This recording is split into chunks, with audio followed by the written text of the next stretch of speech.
Slash tires? Sounds a bit extreme. Meg regrets showing Coach Jenny how fast she could run during phys ed class. She saw something she liked, asked Meg to run, and now she wants her to race at the state championships. From a virtual nobody to glorified jock almost overnight. New friends, bitter rivals, and rumors abound. Why Meg? Why does she get a free ticket? She never practiced, sucked up, or took diet pills to keep her weight in check. Why her? What makes her so special? The idea of a free ticket makes Meg laugh. No free ticket for her. She's always loved to run, just not in an organized way. And she's quite certain she put more hours into her passion than anyone else on the team. The team dresses Meg up in a bandit costume with black and white stripes like a criminal in a silent film. It's so stupid she wants to scream. Two team members argue over the costume and finally decide on dropping the cliché bandit look for a more contemporary supervillain costume.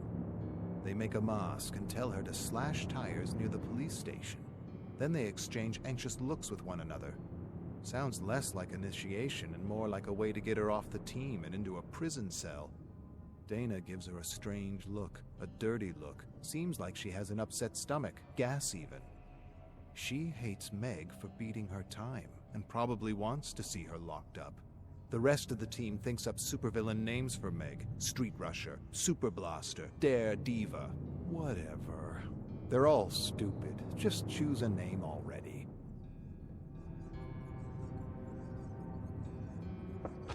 Dare damsel Meg bolts through the streets, stirring up laughter and attention. She feels stupid and scared at the same time, lurking about in her supervillain costume. Meg pushes down her fear, composes herself, focuses her thoughts. If they want a slash tire, they'll get one and more. I'll go straight into the belly of the whale and pull out a rib. She laughs at the image, wonders where it came from, and realizes it's from one of the stories she recently read to her mother to help her fall asleep despite her deteriorating condition. Doctors don't know what she has, and they can't afford the doctors anymore.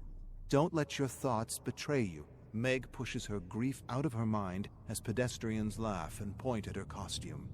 I'm going to target the police and set the record of this stupid hazing ritual. Determined, Meg approaches the Colorado police station with her heart beating at a record-breaking speed. She kneels behind a cruiser, hesitates. Her hand trembles involuntarily. She's not used to breaking the law. She takes a deep, calming breath. First time for anything.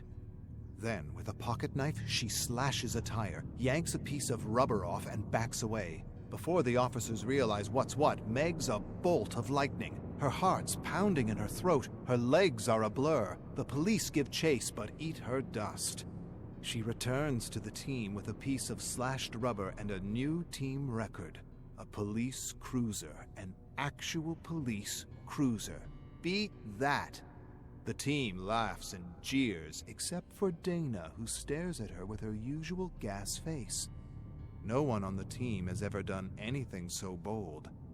Welcome to the team, Dare Damsel Meg. Meg is the talk of the school, and she likes it. Coach Jenny tells her she still needs a lot of work in the mechanics of running. She doesn't even know what that means. She's been running in the mountains with her mother for years, and she never had to learn the mechanics of running. Coach says for the next few practices, she needs to improve her confidence on the starting line. Sure, that shouldn't be a problem. Coach spends a lot of time with Meg, and many on the team are beginning to take notice. Dana makes snide remarks in the shadows about Meg's body being disproportional, about Meg having beginner's luck, about how Meg's legs seem disproportional to her torso. Meg ignores her, refuses to dignify her jealousy by responding to it. Dana gets no reaction from Meg as she talks about how her thighs are just a bit too thick for running. Dana gives her that stupid gas face. Meg glares at Dana with a flood of expletives she wants to unleash. "You'll eat my dust soon enough, wench!" Meg suppresses her anger and smiles politely, thanking the wench for her concern. telling her she's confident her so-called disproportional body and thick thighs will prove advantageous at the championship. Meg begins her long walk home after an exhausting yet exhilarating practice. She holds her lucky piece of tire in her hand, though she doesn't really believe in luck. She hears her mom's voice rattle in her brain. The only luck you get is the luck you make. And yet, the piece of tire kind of looks like a horseshoe. Coincidence? Probably. She admires her lucky slice of tire and starts when she hears a twig snap behind her. Before she realizes what's happening, she's thrust to the ground by a shadowy figure who stomps on her ankle. Terrible pain shoots up her spine, and she screams for help as the shadow bolts away. Meg screams in agony as she desperately scrambles to her feet. As soon as her wounded foot touches the ground, another sharp pain rushes through her like wildfire, and she collapses. She closes her eyes, gathers herself, suppresses her pain, and reaches around for something, anything, to support her weight. A moment later, she grabs a thick, gnarled branch and shrieks as she forces herself to stand. Every step home is like a hammer smashing at her ankle. The doctor tells Meg her foot is fractured in several places and she should probably stay off it until it heals. She shambles out of the office on crutches with her mother by her side. Meg can sense she's worried about her and how she's to settle the bill without insurance. They drive home in silence. "Mom, I'm sorry." Meg breaks the silence. Her mother shakes her head. "Don't apologize, Meg. There's no need for that. I'm just glad you're okay. Could have been a lot worse." Meg nods and replays the assault over and over again in her mind. The push, the kick, the stomping. Nothing about what happened makes sense. The perpetrator didn't mug or try to steal anything from her. Meg's mother breaks the silence and asks if she remembers anything about the man since they spoke to the police. Meg shakes her head. "I'm not even sure it was a man." Meg confides in her mother at the kitchen table. She's convinced Dana arranged for someone to wound her to discourage her from running. Anger overwhelms her and she says things she wouldn't normally say. "I want her dead. I want to crush her like a bug. I want her to burn in fucking hell. I would have won that race." Her mother listens to her without judgment and waits for her to calm down. "You're very upset and I understand, but don't. Don't stoop to her level. Don't let her turn you into what you're not.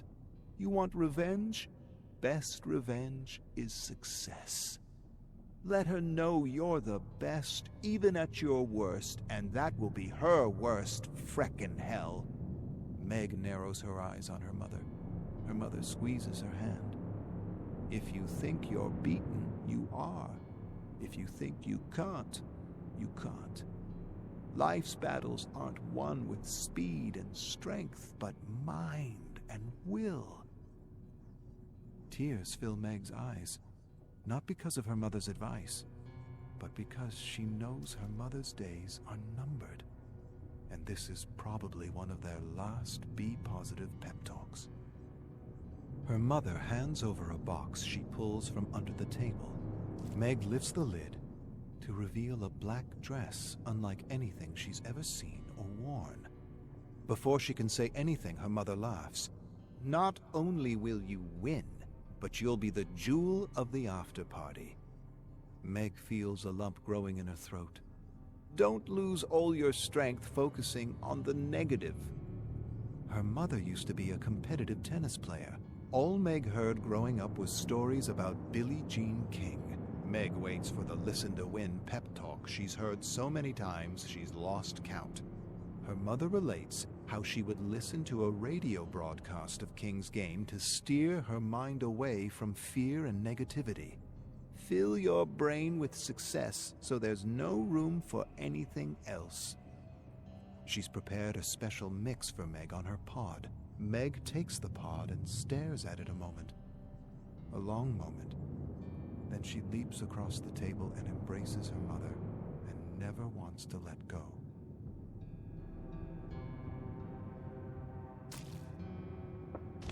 Meg listens to a radio broadcast as she enters school. Fastest runner ever. The Buckeye Bullet taking the gold at the Olympics despite every mental and physical obstacle leveled against him. She listens to the same broadcast over and over again. Fill your head with wind so there's no room for fear or doubt. Coach approaches Meg as she puts her pod down beside her. I heard a nasty rumor that Dana may have had something to do with your leg, and I've decided to pull her from the race. Meg shakes her head. Please, don't do that. I'm going to beat her, Coach, and I'm going to win. Coach's eyes widen. You're going to do what? You didn't just say you're going to win. You're not actually thinking of running on that foot. Meg hesitates, then lies. Doctor says it's fine and that it's just a little bruised. Coach touches the foot. Meg shrieks. She gives Meg a skeptical look, sighs, says nothing else, and leaves. Dare damsel Meg grabs her pod, raises the volume of the broadcast, and fills her mind with greatness as the Buckeye Bullet makes the dictator eat his dust.